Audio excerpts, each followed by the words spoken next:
Hello students, welcome back to Raman e Pathshala, जहाँ पढ़ाई है आसान और मज़ेदार। आज हम समझेंगे class 9th economics chapter number 1 का बहुत important topic, organisation of production. The story of village Palanpur का यह वीडियो पार्ट 2 है। अगर आपने इसका पार्ट 1 नहीं देखा तो उस वीडियो का लिंक डिस्क्रिप्शन में बॉक्स में दिया है। मेरा सजेशन है कि आप पहले पार्ट 1 देखें ताकि आपको यह टॉपिक अच्छे से समझ लगे। Now let's start the topic, organization of production. The aim of production is to produce the goods and services that we want. अब पहला सवाल ये आता है कि व्हाट इज प्रोडक्शन। प्रोडक्शन क्या है? Production means creating goods and services to satisfy our needs. Production का मतलब ऐसी चीजें और सेवाएं बनाना है जो हमारी जरूरतों को पूरी करें। There are 4 requirement for production goods and services. To organise production 4 चीजों की जरूरत होती है: लैंड, लेबर, फिजिकल कैपिटल और human capital. And now let's start the first requirement. The first requirement is land and natural resources such as water, forest and mineral. अब जो पहली requirement है लैंड, लैंड का मतलब सिर्फ खेत नहीं है। It is a natural resources, जैसे हमें like soil, water, forest, minerals चाहिए होता है। For example, in Palampur, farmers use their fields and water from tubewells for wheat farming.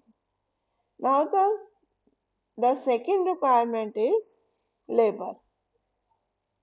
People who will do the work. Some production activities require highly educated workers to perform the necessary tasks. Other activity requires workers who can do manual work. Each worker is providing the labor necessary for production. Labor means people who do work.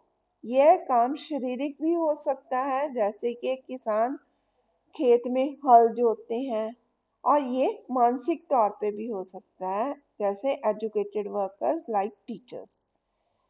Other activities require workers who can do manual work. और भी कई activities होती हैं जो workers अपने हाथों से करते हैं, अपने आप करते हैं। Each worker is providing the labour necessary for production. हर जो काम करने वाला है वो प्रोवाइड करता है अपनी लेबर प्रोडक्शन की सहूलत के लिए। अब the third requirement is physical capital.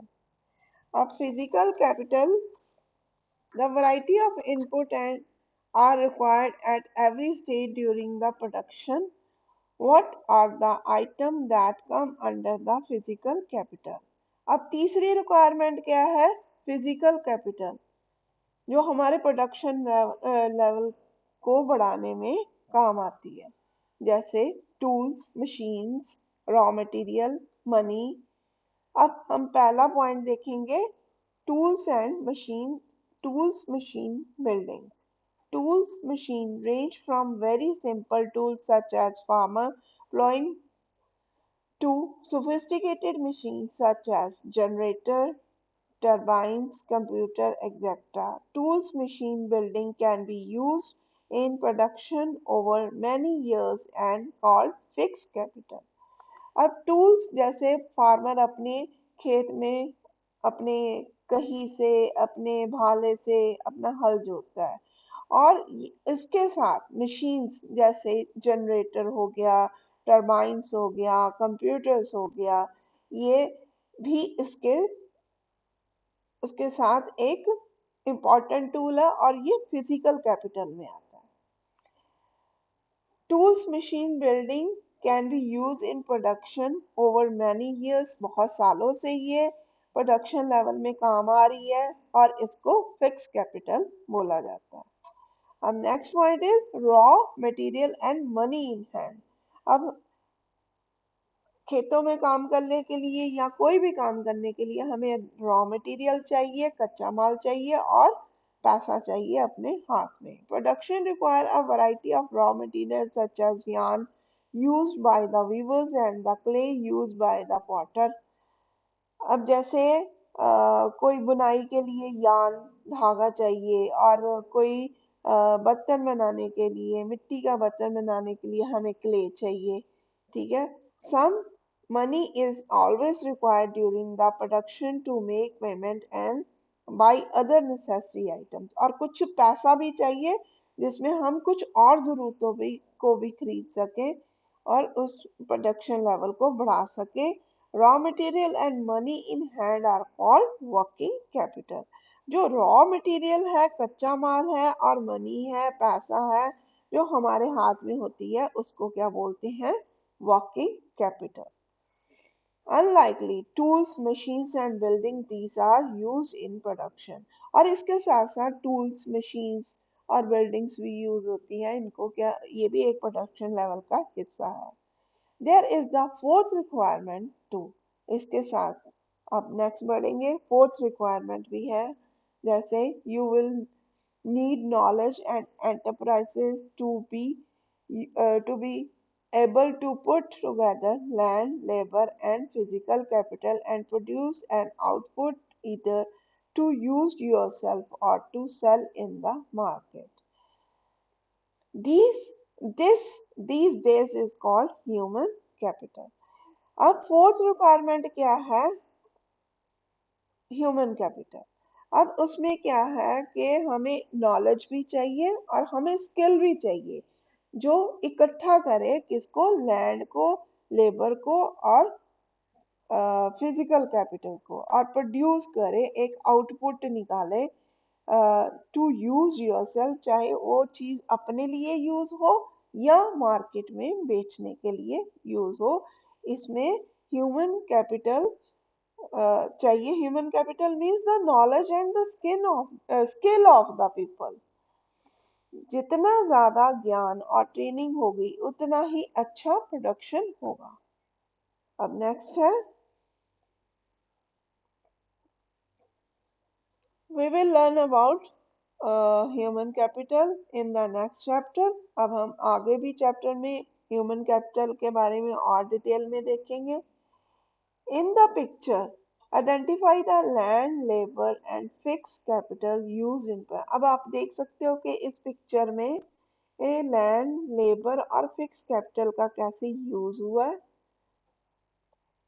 Every production is organized by the combination land, labor, physical capital and human capital, which are known as factor of production।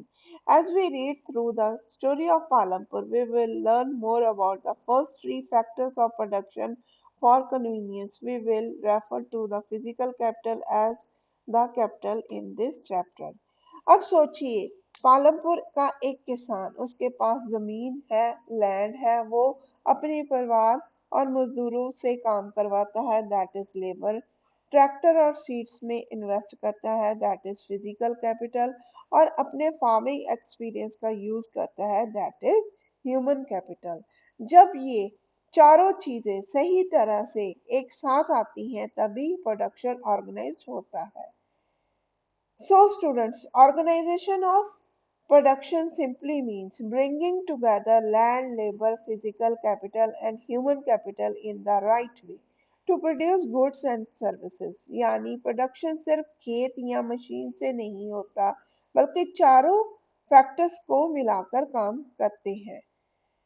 अब आपको क्लियर हो गया होगा कि पालमपुर की कहानी हमें इकोनॉमी का असली पिक्चर कैसे दिखाती है। अगर आपको यह एक्सप्लेनेशन अच्छा लगा तो वीडियो को लाइक और शेयर जरूर करें और जुड़े रहिए रमन ई पाठशाला के साथ। Thank you so much.